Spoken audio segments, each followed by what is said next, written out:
Hello मैं YouTube family, कैसे हैं आप सब लोग। तो आशा करती हूँ कि आपकी स्टडी बहुत अच्छे से चल रही होगी। आप बहुत अच्छे से अपनी स्टडी को कर रहे होंगे, एक प्लानिंग के साथ कर रहे होंगे। तो आज का हमारा टॉपिक है कि सीटेट के लिए एक बेस्ट टाइम टेबल आप कैसे मैनेज कर सकते हो। देखो, सीटेट के लिए क्या है कि आपको 4 से 5 घंटे की पढ़ाई अवश्य करनी है।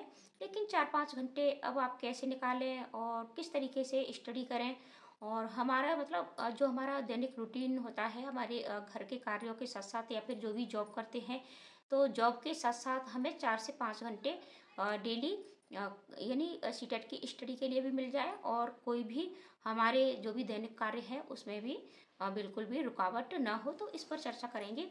जो रूटीन खुद मैंने अपनाया था, मैं वही आपको बताऊंगी कि मैंने किस तरीके से सीटेट को पास किया, क्या रूटीन अपनाया था मैंने, किस तरीके से स्टडी की थी, और सबसे ज़्यादा आपको क्या करना है। और देखो, डेली आपको ट्रिक और टिप्स पर वीडियो मिलती रहती है चैनल पर, तो चैनल को सब्सक्राइब भी आप अवश्य कर लें। अभी थोड़ा मेरा मिक खराब हो गया है, तो मैं इससे ही आपको वीडियो बना रही हूँ, शूट कर रही हूँ। जल्दी ही आ जाएगा। तो हो सकता है कि आपको आवाज़ क्लियर नहीं आ रही हो, लेकिन आप थोड़ा धैर्य के साथ वीडियो पूरी अवश्य सुने। तो देखो, सबसे पहले हम बात कर लेते हैं कि आपको अपनी स्टडी को पहले तो एक प्लानिंग करिएगा, सिलेबस को लिखिएगा। सिलेबस के अकॉर्डिंग आपको पढ़ना है कि आपको PYQ डेली लगाने हैं, या फिर आप हफ्ते में 1 या 2 दिन लगाओगे। ठीक है, आप ये मैनेज करिएगा। अगर आप डेली PYQ लगा रहे हैं तो 1 घंटा आप PYQ के लिए रख सकते हैं डेली। ठीक है, जैसे आप 5 घंटे की प्लानिंग करके चल रहे हैं, तो इन 5 घंटे में आप 4 घंटे स्टडी करिएगा और 1 घंटे PYQ लगाइएगा।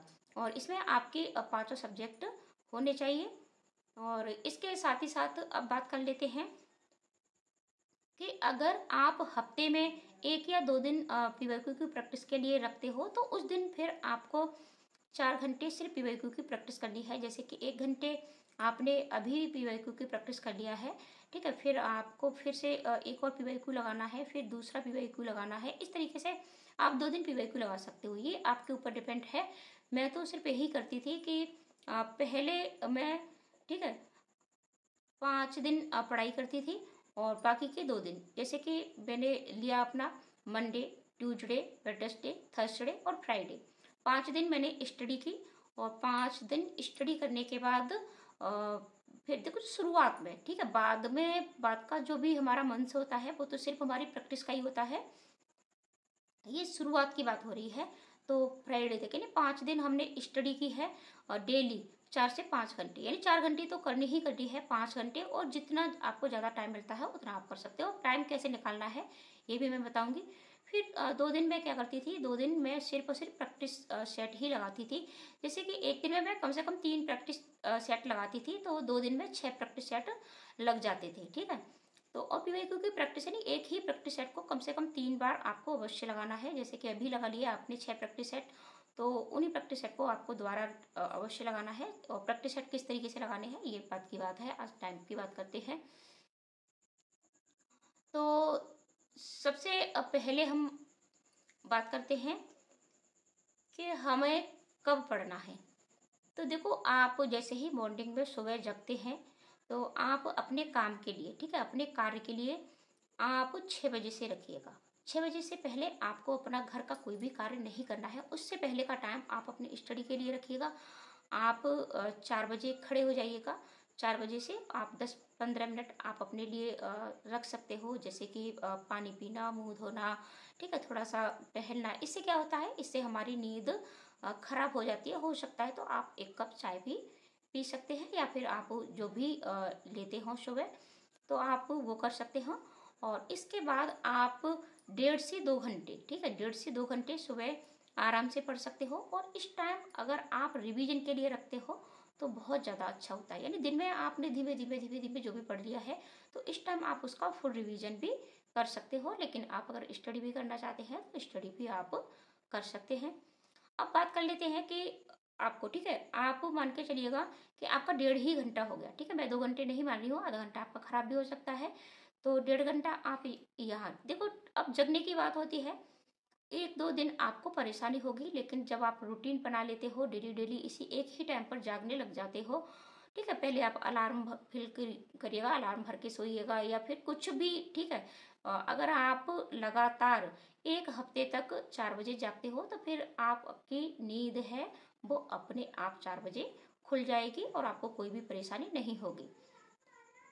इसके बाद बात कर लेते हैं कि आपको अपने, अगर आप हाउस वाइफ हैं तो आपको अपने घर के दैनिक कार्यों से 10 या 11 बजे तक बिल्कुल हर हालत में फ्री होना है। आप ऐसा मान के चलिएगा कि जब आपकी जॉब लगेगी तब आपको सुबह, ठीक है, तब आपको सुबह 7 बजे, गर्मियों में 7 बजे स्कूल में एंट्री देनी होगी। तब आप कैसे काम करोगी, तब आप कैसे घर को मैनेज करोगी, ठीक है। तो इसी तरीके से आपको सोचना है, आपको फास्ट काम करना है। आप छोटे छोटे कार्यों के लिए घर की हेल्प भी ले सकते हैं, थोड़ा सा स्वार्थी भी बन सकते हैं। तो आप 10 से 11 बजे तक आप हर हालत में काम करके अपने फ्री होने की कोशिश करें, थोड़ा सा आराम करें।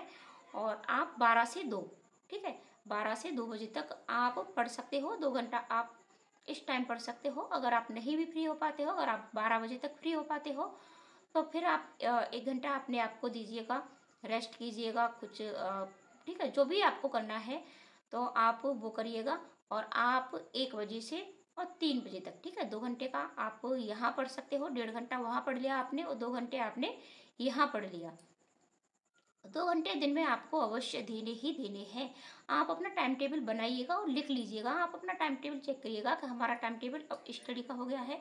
अब हमें किसी के लिए कुछ भी नहीं करना है, अपना स्टडी अवश्य करना है, हमारा स्टडी टाइम, ठीक है। जैसे कि सुबह का हमारा खाना बनाने का टाइम फिक्स होता है, चाय बनाने का टाइम फिक्स होता है, ठीक है, बाकी का काम भी फिक्स होते हैं। इसी तरीके से अपनी पढ़ाई का भी टाइम फिक्स कीजिएगा। घर वालों को भी बताइएगा कि ये अब हमारी स्टडी का टाइम है और इस टाइम अब आपको हमें डिस्टर्ब नहीं करना है, ठीक है। और जो भी कार्य है आप आगे पीछे करिएगा, डेली बताइएगा कि इस टाइम हम पढ़ते हैं। तो वो उन लोगों को भी आदत आ जाएगी कि फिर वो भी धीरे धीरे, ठीक है, शुरुआत में थोड़ा दिक्कत होती है, लेकिन धीरे धीरे फिर उनको भी हैबिट आ जाती है और वो लोग भी फिर आपको डिस्टर्ब नहीं करेंगे। पहले शुरुआत तो आपको करनी होगी, आप शुरुआत करिएगा, ठीक है, 2 घंटे। फिर उसके बाद आप अपना जो भी कार्य है वो कर सकते हो। अगर आपके पास ज़्यादा टाइम है, ठीक है, 2 घंटे से ज़्यादा का टाइम है, बहुत से बच्चों, बहुत से लोगों के पास ज़्यादा टाइम होता है। तो आप सिर्फ 2 घंटे की जगह आप 3 घंटे भी पढ़ सकते हो, 4 घंटे भी पढ़ सकते हो। जितना आप पढ़ सकते हो, जितना आप टाइम दे सकते हो, ठीक है, जब आपको टाइम मिले तब। लेकिन इसके साथ साथ आप अपने रेस्ट के लिए भी, आराम करने के लिए भी समय अवश्य निकालिएगा। क्योंकि घर के काम करके गए, मतलब फिर आप पढ़ाई में जुट जाए, फिर से काम करने में, तो जो भी आपने पढ़ा है वो सब बेकार हो जाएगा, आपके दिमाग में नहीं आएगा, ठीक है। तो रेस्ट अवश्य करिएगा। हैप्पी होने के लिए आप यूट्यूब का सहारा लीजिए, जो भी रील्स वगैरह देखते हैं, थोड़ा बहुत टीवी देखिए, समाचार देखिएगा, किसी से बातें कर सकते हो, किसी भी तरीके से मूड को अपने को फ्रेश रखिएगा। इसके बाद यानी आप 2 घंटे की पढ़ाई की है, और 2 घंटे दिन में पढ़ने के बाद आप शाम को भी 1 घंटा पढ़ सकते हो। आप 4 से 5 के बीच में पढ़ सकते हो या फिर 5 से 6 के बीच में पढ़ सकते हो। इसके बाद आपको शाम को भी हर हालत में 10 बजे तक फ्री हो जाना है, ठीक है। तो आप शाम को 9 बजे तक फ्री होने की कोशिश करिएगा। 9 बजे तक अगर आप फ्री हो जाते हो तो बहुत ही अच्छा है, 9 से 11। और अगर आप इस टाइम तक फ्री नहीं हो पाते हो तो 10 बजे तक फ्री होइए और 1 घंटा पढ़िएगा। अब आपने कितने घंटे की स्टडी हो गई आपकी? आपकी हो गई 10 से 11, 1 घंटा। और सुबह भी आप अगर 4 से 6 पढ़ते हो, ठीक है, 2 घंटे पढ़ते हो, तो सुबह आपके ये 3 घंटे हो गए। फिर इसके बाद 2 घंटे की पढ़ाई आपको दिन में कर लेनी है, तो 5 घंटे की पढ़ाई आपकी नॉर्मल हो जाती है और आपको इससे ज़्यादा भी टाइम दे सकते हो। और डेली का रूटीन करिएगा कि इतने घंटे हमें पढ़ाई अवश्य करनी है। किसी दिन अगर आपको ज़्यादा टाइम मिलता है तो उस दिन ज़्यादा पढ़ लिया करो, क्योंकि आपको क्या होता है कि कभी कभी हमें बाहर भी जाना पड़ता है और रिश्तेदारी में भी जाना पड़ता है, और भी बहुत सारे काम हो जाते हैं, घर में कभी कोई गेस्ट आ जाता है, तो उस दिन हमारी पढ़ाई बिल्कुल भी नहीं हो पाती है। तो जिस दिन ज़्यादा टाइम मिले उस दिन ज़्यादा टाइम पढ़िएगा। अब बात कर लेते हैं कि जिन लोगों की जॉब है वो किस तरीके से पढ़ें। तो देखो, अगर आप मैन हैं, ठीक है, अगर आप वुमेन नहीं है, मैन है, तब आप सुबह के टाइम पढ़ सकते हो, वही 2 घंटे वाला टाइम, आपको कोई भी परेशानी नहीं है।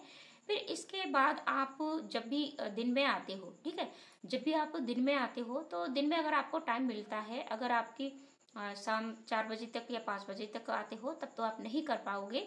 लेकिन अगर आप जैसे कि कोई टीचिंग कर रही है या किसी स्कूल में, तब आप 2 बजे तक घर आ सकते हो और फिर उसके बाद आप 2 घंटे की स्टडी दिन में भी कर सकते हो।